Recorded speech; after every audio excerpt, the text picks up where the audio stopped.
welcome to another episode of Breaking the Guard. On today's episode, I'm going to talk about what I feel is something that every person should know how to do, which is fight, or at the very least understand what happens when people fight. Because I've been sent a few clips this past week showing a lot of people getting into fights that have zero business being in a fight or understanding how a fight works or the consequences. And I'm sure this is nothing new, but I think it's just because with the internet and videos going viral, like we're seeing lots of these things happen now where you have someone that's so completely incompetent and it's to someone who this is all they do, it's jarring, right? Like I'm not talking about like just the average person. It's like security guards getting into fights that couldn't punch themselves out of a wet paper bag, and it's to me just mind blowing. Like, how would I get into a position where the job is about security, which means fighting at some point, and you don't know anything about how to fight? That would be like me deciding to become a chauffeur and never driven a car before. It's totally. First, I shouldn't have never been able to qualify for the position to begin with. And then second, like, what do I think is going to happen when I get in that car? Right? I'm just going to learn it as I go. It's one thing if it's just myself, but I'm putting other people at risk. So it's a big liability here. And I've seen this across multiple things, you know. There was a security guard, there was another one, a teacher, where the student was getting completely unruly and pushing him around, punched him in his face. And I'm guessing the teacher wasn't trying to defend himself by fighting back because they probably would get fired because the way things are nowadays. So he just kind of motioned and like guided the kid out of the school, but you could see someone else wasn't appreciating it. And off camera, you could see like, or not off camera, but there was a door, the door's opening, and you could see as the kid's being led to the door, someone else jumps in, body locks him, and slams him to the ground. Which is what probably should have happened to begin with, some might argue, right? Because it's not just about knowing how to fight, but understanding the consequences of getting to fights. You see, like some people, when they fight, they think it's like they take it as an ego thing. Like, oh, I'm just trying to show I am the better than you, or I'm an alpha, right? Like, you know, I could big dog you and you're going to take it because, you know, I'm willing to fight for it. And for people who don't know how to fight, that's what fighting is usually about.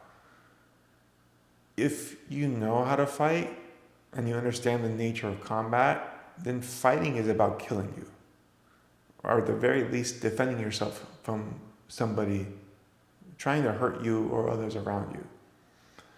When you have that type of mindset, fighting is about ending the threat. And that's how you would, I shouldn't have said killing you, because that's not a great way of saying it, especially legally. But it's about ending a threat, right? So I'm going to do whatever it takes to stop the threat.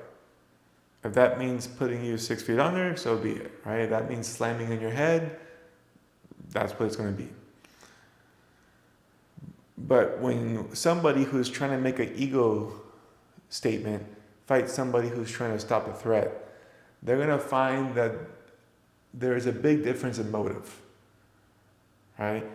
Because I'm not going to chill out on you just because I feel like I can, quote unquote, big dog you. Like, I'm going to put you down and make sure you're not coming back up so that the people that I'm with feel safe. So, for example, that kid that was pushing around the teacher and the guy punching him and whatnot, he probably thought he had plot armor. He's like, I'm a kid, teacher can't punch me, no one can hit me, I can bully my way through. and he ran into somebody that saw him as a threat and put him down. So we have to understand that when we fight somebody, it's not going to always be in the rule set that we think it is, right? Like we might think, oh, we're not going to do, I'm not going to try to kill this guy, like I just want to embarrass him. So, yeah, but that's your rule set. When we're fighting on the street, there is no rules, right? So you might be restricted to what you think is acceptable, but that guy's not going to be restricted to that, right? It's kind of like, and I've seen this in other viral clips before, where a guy, this was in Puerto Rico, and a guy was drinking late at night with a bunch of strangers that he didn't know, and they weren't really paying too much attention. We can't hear the audio, but just by body language, you could see that one guy is getting pretty feisty, and he's getting very loud. And the other guy's kind of not really respecting him, body language wise. He's turned away from him, kind of just looking behind him, behind his head, and just saying some stuff. And the guy that's feisty has a bottle that he was drinking, and then he reverses the bottle. So not a good sign, right? Because I'm not going to drink a bottle, with the end this way, right? I'm going to hit somebody with it. But the other guy, since he had his back turned to him, couldn't really see it. No one else was really paying attention. And at a certain point, this guy smashes the bottle in the back of his head, right? And after he smashes the bottle in the back of the head, he just kind of stands back and looks like he's waiting to start a fist fight. Unfortunately for that guy, he didn't realize he was fighting a bunch of gangsters. And the guy that got hit with a bottle pulls out a gun, and so does another member of this guy's gang. And now the other guy's like, oh, whoa. Like you pulled out a bottle to a gunfight, right? And 2 people ended up getting shot there. And besides the point of the story, but you just never know what type of fight you're going to get into when you start one, right? So this is why I would caution people, be selective with who you choose to fight with, right? Because it might not go down the way you think it will, right? You might think we're just going to punch and this guy's going to stab you, or he might kick you in the nuts, or he might bite you, right? Like, you just never know. Fighting is very chaotic. So you shouldn't just be picking fights just because you're mad at somebody. That is not a legitimate excuse to fight somebody. The only legitimate excuse to fight somebody, you feel there's a threat on you or someone close to you that you need to stop. That's it. And the fight ends when the threat's over. That protects you legally, and that will protect you from fighting needlessly, because a lot of these are needless fights. They did not have to happen.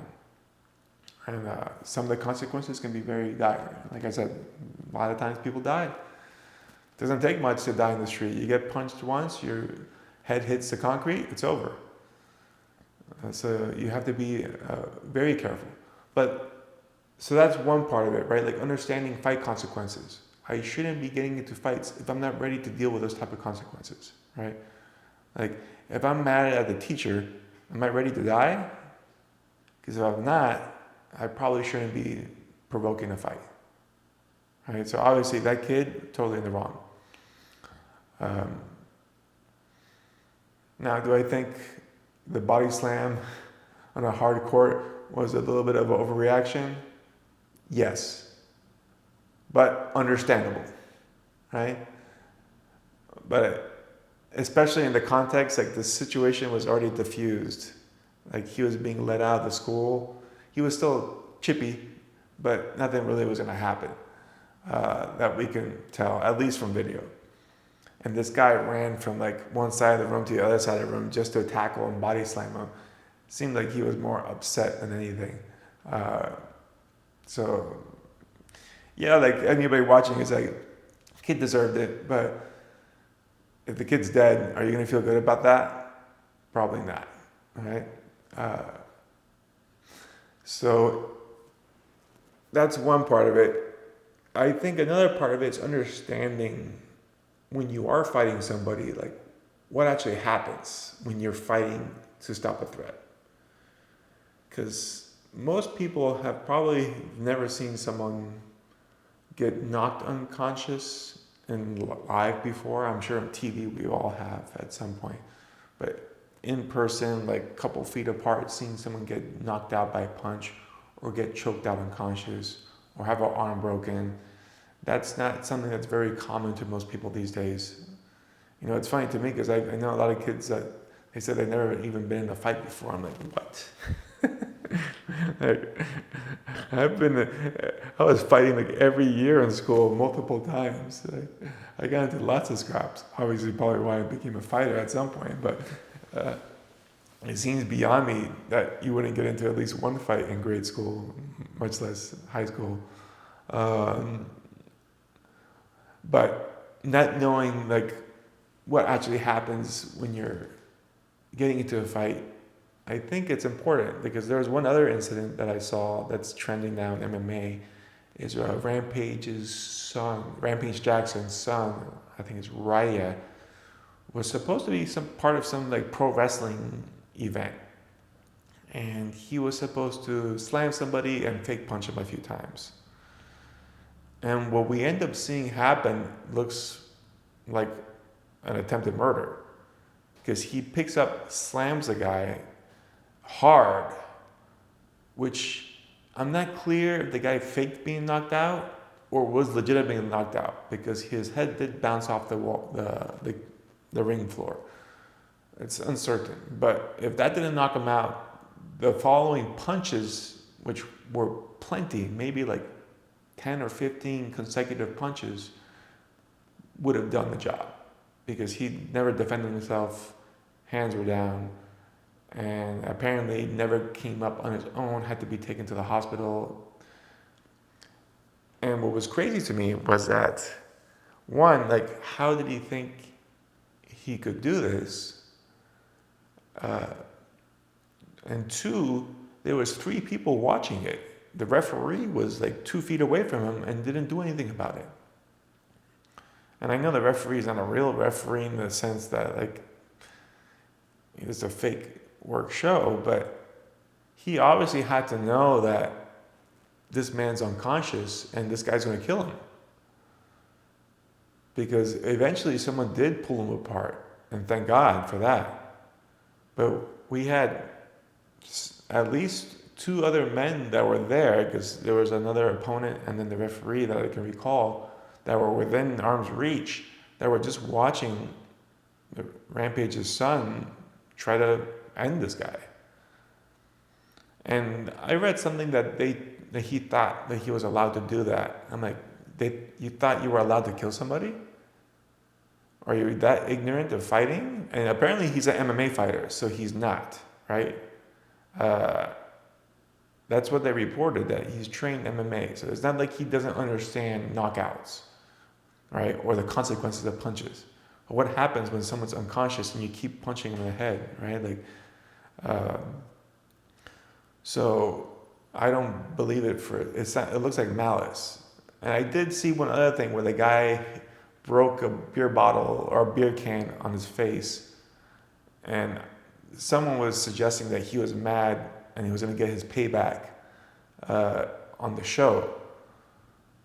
But getting a beer can smashed in your face, which by the way doesn't really hurt, now at least, I mean, I saw the video of it, it just kind of splattered on him and he's like, okay, I'm good. He probably didn't like it ego-wise, but it's a big difference between that and slamming someone on the head and then punching them 10 times in the face undefended. So from my understanding, he was trying to plead ignorance to it. Like, oh, I thought I was in the right here. Unless you're mentally retarded, you had to know you were hurting this guy severely. To me, this looks like attempted murder. And on him, I don't know how you defend that. You're going to say you were mad because he did something to you before? Doesn't justify it. right? The guy was no threat to you. He was playing a work. You were supposed to beat him up. Fake, not real. Kill him. And then two, the people around him, what are you doing? You're going to let someone die in front of you that's your friend and coworker? It seems insane to me.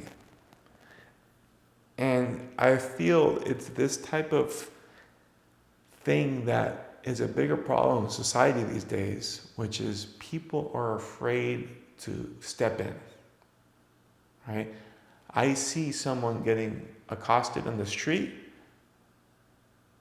and I'm watching from the outside. I'm like, this person looks like they're in danger, but not my circus, not my monkey, right? I'm not going to get involved with it. I don't want to get in trouble. I don't know the full context. I'm just going to stay in my lane as some person is getting assaulted on the street.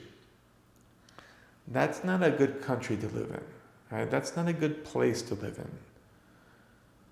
If we're supposed to be a community of people, I should be able to defend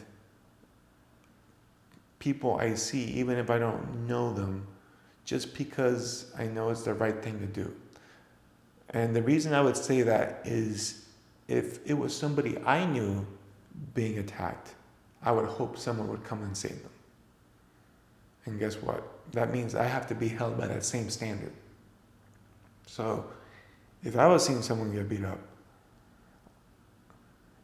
I would believe the right thing to do would be to try to step in there and at the very least diffuse the situation, so that no one gets hurt worse than they already are. But when everybody's afraid of getting sued or, misunderstanding the situation, everybody just steps back. And in this case, I think it's a lot easier, especially when you're the referee, like you can call the match off if you see someone getting beaten to death. So I have a really hard time understanding what the referee was thinking there. Like, why didn't you stop him there? He could have tackled him and it would have been over. We had to wait for someone else to get in there. It's just insane. I feel at a certain point you have to put decency above whatever the law is, right? Like, are we just going to submit everything to bullshit? Because there's enough stuff that you can watch online where people are just getting abused and people are just watching around and not doing anything. Like, they do these little things, which probably most of them are fake, but I'm sure some of them are real, where you'll see like a little kid walking on the street and then somebody just jumps and kidnaps him and no one does anything. And that one was, in particular, I was watching, was a staged one. And what they were going for is to see if anybody would actually come and save this kid. And on the videos they showed, no one was, right? Which is kind of horrifying, because you imagine if that was your kid and no one stepped up to save him because they're like, oh, not my circus, not my monkey, So it's not great. I feel, especially as men, you got to be able to step up when the time calls for it, right? Granted that it doesn't, I do understand, like, not everyone can jump in there and do that, especially if you're going to end up endangering the people you're with, right? There is a risk assessment that has to be made. But if it's within your power to help somebody without endangering anyone else, besides yourself conceivably, you really have to ask yourself, am I just going to, not do anything here and let someone get hurt? What if the tables were turned? How would I want this to play out? Because it's alarming to me, but in any case, the last thing I'll go with is just security guards not knowing how to fight. It's like a policeman not knowing how to shoot or how to de-escalate, right? take your job seriously. Like I think just from a hiring position, you shouldn't be hiring somebody who has no self-defense skills. If I've never learned how to fight before, you shouldn't be a security guard. Because at some point you're going to get into a physical altercation just by the virtue of it. Or you might have to lead someone outside. How are you going to do that? You don't have any training. What's going to happen when you grab somebody and you don't know how to grab them right, and then they start grabbing you? So it seems crazy. And then, I mean, I've seen this my whole life because I grew up going to public schools, and the security guards were almost always morbidly obese people that could barely move, which we always laughed at. It's like, who are they going to chase around the school? This guy can't even, jog, let alone run after me. It's pretty much just a big wall at the end of the day. Like, that should be an instant disqualifier. You need to be physically fit, and you need to know self-defense. You need to know how to control people, and ideally, as a security guard, you're not trying to strike people ideally, but you need to know how to grapple and pin people. And it's clear that most of them don't. They just hire somebody who can carry a flashlight, and like, okay, that's it. It's a very low bar. And obviously police are better, but not all of them, right? And that's why I love it when, at the gym we have police officers, firefighters, and all sorts of people who are in a dangerous line of work who are training. Because I'm like, I feel a lot better knowing that, because I know these people will be able to handle themselves. And they always, well, not always, but we do get lots of stories coming from them about how they were able to handle themselves better because they had the martial arts skills. And of course, you're going to have a lot more confidence getting into some type of physical altercation if you train martial arts, because you're doing it all the time. It's not going to be a rare experience, right? Whereas the security guard who has never been in a fight in his life, he's going to be completely stressed out, big and tweaked when he gets into a fight, because it's going to be his first time.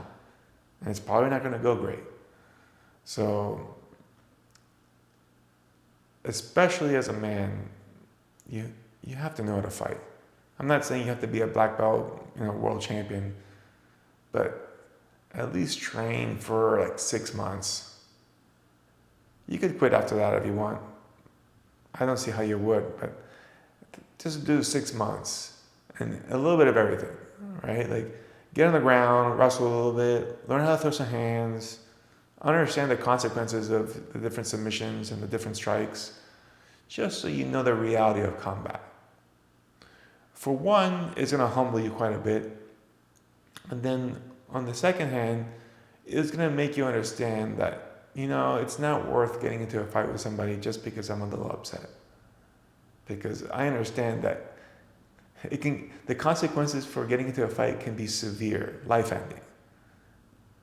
And especially if I'm fighting somebody and I don't know what their moral values are, what their rule set is.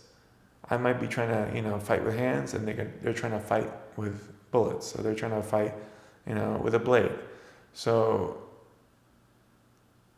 I think at the very least, every person should have some type of martial arts training just as a baseline.